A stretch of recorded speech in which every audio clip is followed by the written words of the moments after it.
Whoopi Goldberg, who, by the way, I hope is still a friend, we can disagree with each other, should not be canceled or put off her show, as much as I totally disagree with her crazy statement. Free speech. She should be there. She shouldn't get a timeout.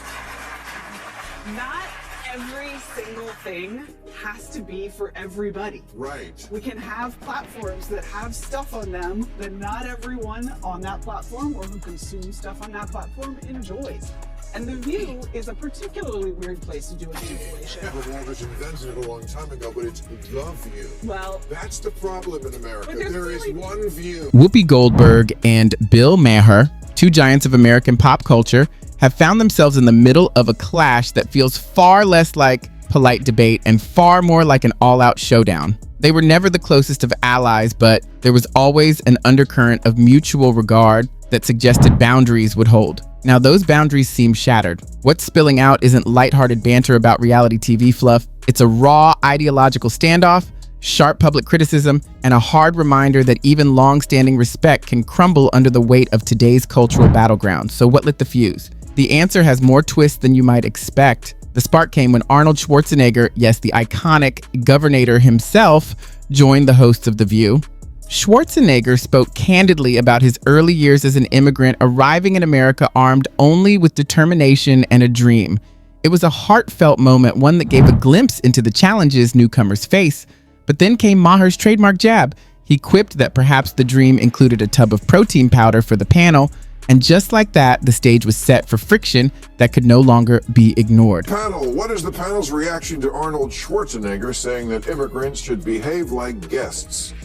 Well, they're truncating that a little, but that is basically what he said. And he is, of course, an immigrant himself. He came here with nothing but a loincloth and a jar of protein powder, and look how far he got. I'm not mad at it. I'm not mad at it. I completely agree. Look at Schwarzenegger today, a former governor, a household name, practically Hollywood royalty. True to his style, he delivered a blunt message. Newcomers should behave like guests, simple, direct, and to many, just plain common sense. But not to Whoopi. She pushed back hard. To her, his comment wasn't just aimed at her, but at immigrant communities at large. In her eyes, it came across as arrogant, dismissive, and deeply insulting. And if you've ever tuned into The View, you know the panel doesn't exactly roll out the red carpet for opposing opinions. So when Schwarzenegger doubled down, Whoopi's response was fiery. The tension in the studio could have been sliced with a blade. That's when Bill Maher stepped onto the stage, figuratively at least. And Maher, true to form, didn't try to smooth things over. He leaned in. He backed Arnold without hesitation, calling the stance reasonable, logical, and, to him, simply obvious.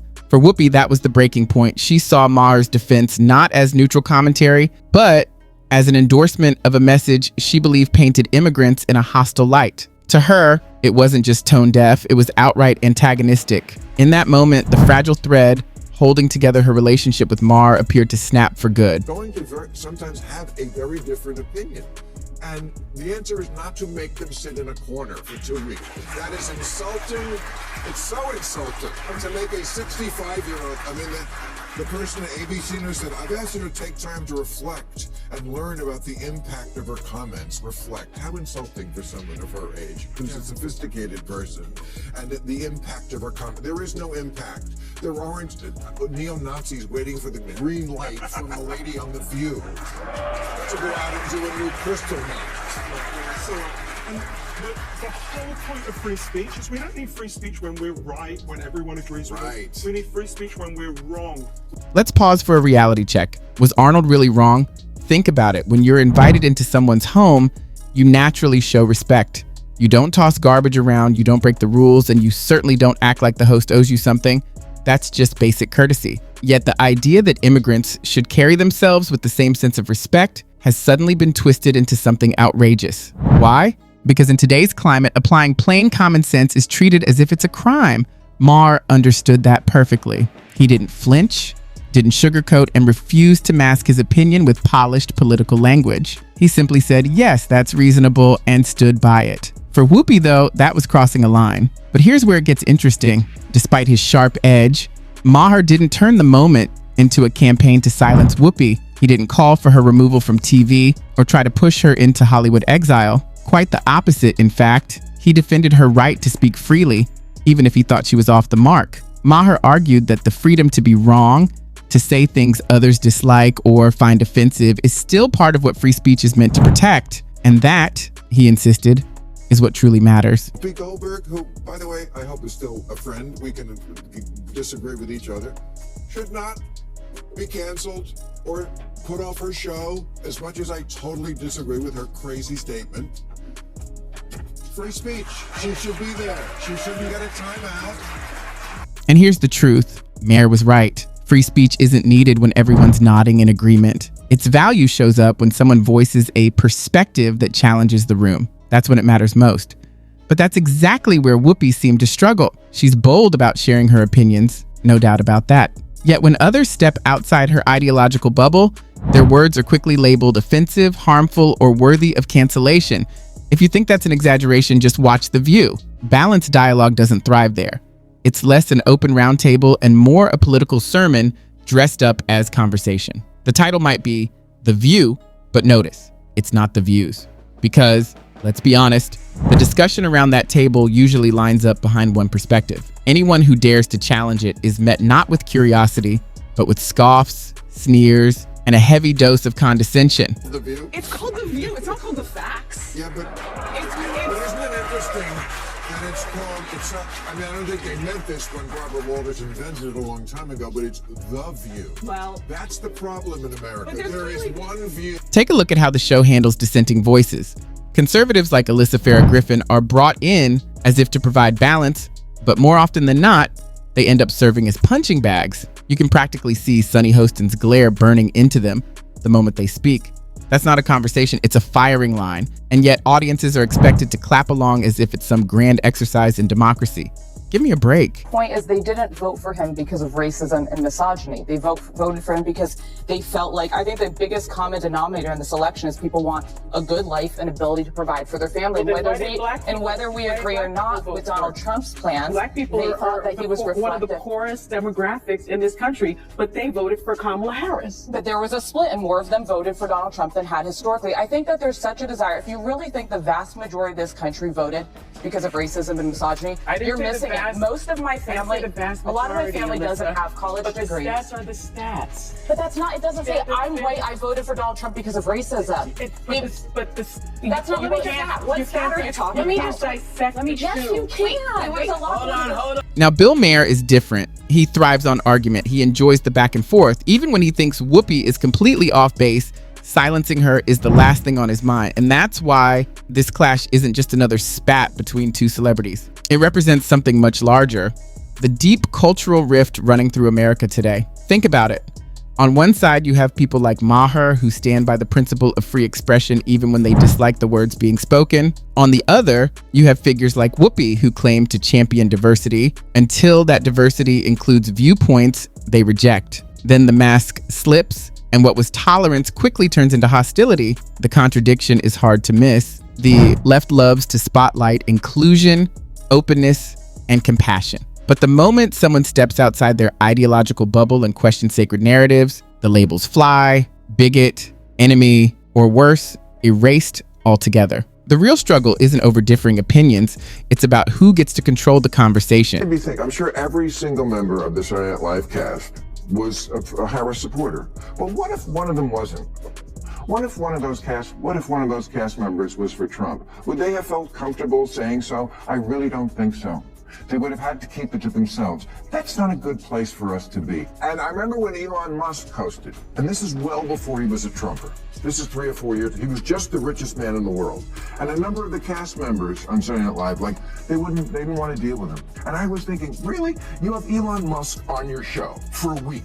You could talk even about this issue that bothers you so much, that he's so rich and lots of people aren't. But no, you don't want to even deal with him. That's what I hate about them. That's the part of the left that's hardest to stomach. And remember, this entire flare-up happened in the context of a debate on immigration. It ties directly into the failures of the so-called border czar, Kamala Harris, and the surprising momentum Republicans are seeing among communities Democrats once assumed were securely in their corner. The numbers don't lie.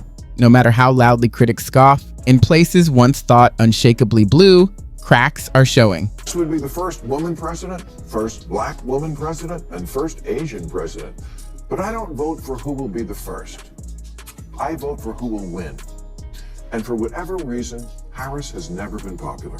You can count the number of delegates she won in the 2020 primaries on one hand, as long as that hand has no fingers. Sometimes life isn't fair. It's not fair that she's not popular. She's intelligent and accomplished, and in fact was put in charge of the border. And look at how, okay, bad example. Yet, on shows like The View, the conversation rarely goes deeper than the usual refrain. Everything comes back to accusations of racism or misogyny. That framing ignores the core issues, and frankly, it's lazy.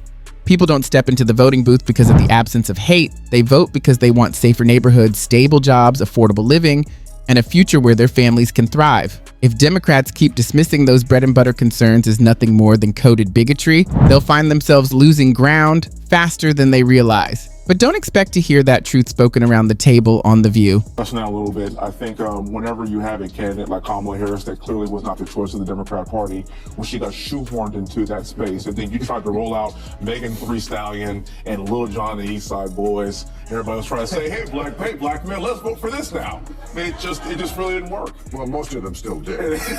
Well, one in three black men in the state of Texas voted for President Trump. Okay, well, that's these men and in the state. Well, I'm being very specific here because it does matter. We are seeing a seismic shift, and that's the most vote, the highest vote that we got in the Republican Party in the history. No doubt about it. Trump did better with minorities across the board each time he ran.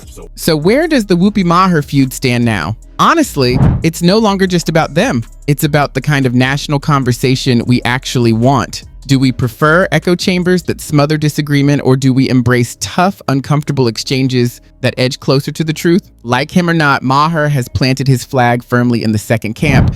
His stance is essentially, even if I think you're completely wrong, you still have the right to speak. Whoopi, on the other hand, seems tethered to the rhythms of cancel culture, where stepping too far outside her script leads to mockery, scolding, or exile. That's why this rift won't heal anytime soon. It's not just personal, it's cultural, political, and symbolic of the larger fight over free expression in America. Yet here's the twist. Despite the barbs and bitterness, Maher still calls Whoopi a friend. He's clear. She shouldn't be canceled, and she shouldn't be silenced.